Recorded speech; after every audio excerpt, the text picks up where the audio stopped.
दरियाफ्त digital की एक और फ़ख्रिया पेशकश। दरियाफ्त डिजिटल में आसिफ जमील रंग फ़न के उन्वान से फ़नकारों का एक तारुफ पेश करते हैं। हमारे आज के फ़नकार अकरम अस्पाल। अकरम अस्पाल ने अपने फ़नी सफ़र का आगाज़ 1979 में पहली नुमाइश के ज़रिए किया। 21 बरस से ज़्यादा अरसे में 15 से ज़्यादा नुमाइशें पेश करने के बाद अब वो अपनी पहचान को सोलो शोज के जरिए मजीद वाज़ेह कर रहे हैं। उनका फन जिंदगी के इस सच को गिरफ्त में लेता है जो रोजमर्रा मामूलात में बिखरा हुआ होता है। आम दिनों की सरगर्मियां जो अक्सर नजरअंदाज हो जाती हैं, अकरम के यहाँ मानी और वकार हासिल कर लेती हैं। वो अपनी पेंटिंग्स और ड्राइंग्स में ज्यादातर मुतवस्सित और निचले तबके की जिंदगी, उनके माहौल और सादा तर्ज जिंदगी को मौजू बनाते हैं। ये वो जिंदगी है जिसमें कोई बनावट नहीं, कोई दिखावा नहीं, मगर इसके अंदर एक खामोश हुस्न मौजूद होता है। अकरम इसी हुस्न को नुमायां करते हैं, खास तौर पर जिस्मानी माहौल, अशिया और मादी हालात के जरिए, और नाजिर को इस खूबसूरती की याद दहानी कराते हैं जो हमारी नजरों के सामने होते हुए भी ओझल रहती है। उनके यहाँ जुज़वियात की बारीकी और रंगों की दुरुस्तगी बुनियादी अहमियत रखती है। उनके स्टिल लाइफ ऑयल पेंटिंग्स में दिखाया गया फर्नीचर, बाग या कपड़े धोने की जगह आम सी मालूम होती है, मगर तफसील की गैर मामूली तरतीब उन मनाजिर में ऐसी जिंदगी भर देती है कि हमारी अपनी रोजमर्रा सरगर्मियां एक नए जमालियाती मरकज में तब्दील हो जाती हैं। इसी खूबी के बायस उन्हें बजा तौर पर एक क्लासिकी सुपर रियलिस्ट मुसव्विर कहा जा सकता है।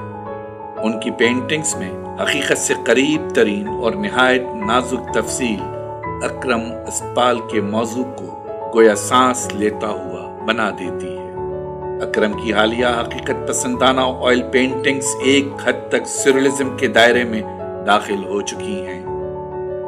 इसी उस्लूब को बरकरार रखते हुए वो बाज कैनवसेस में इजाफी अनासर शामिल करते हैं, जैसे खामोश इंसानी मौजूदगियां या हवा की अलामती कैफियत, जो अकरम के काम में एक उदास और ख्वाबनाक फजा पैदा कर देती है।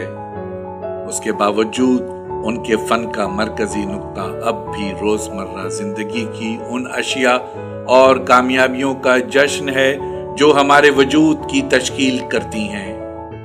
उन अशिया को असर नौ तख्लीक करके वो उनमें लतीफ मिजा और सह तरफा जिंदगी शामिल करते हैं और यूं नाजिर को अपनी जाती यादों से जोड़ देते हैं।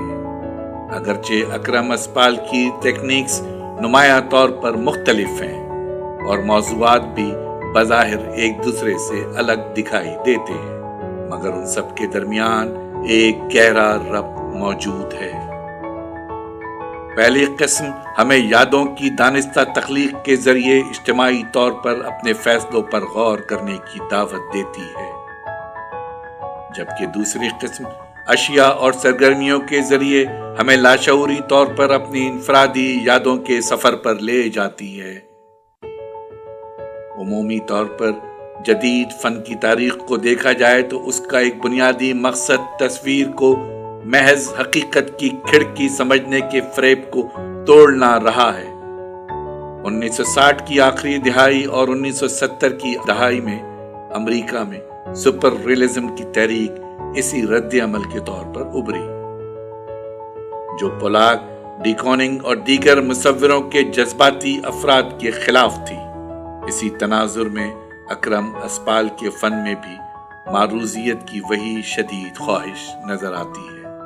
उनकी बहुत सी पेंटिंग्स अपनी बेऐब तकमील और तकनीकी महारत के बायस खास अहमियत रखती हैं। ये थे हमारे आज के फनकार अकरम अस्पाल। आवाज जफर जमील, पेशकश आसिफ जमील।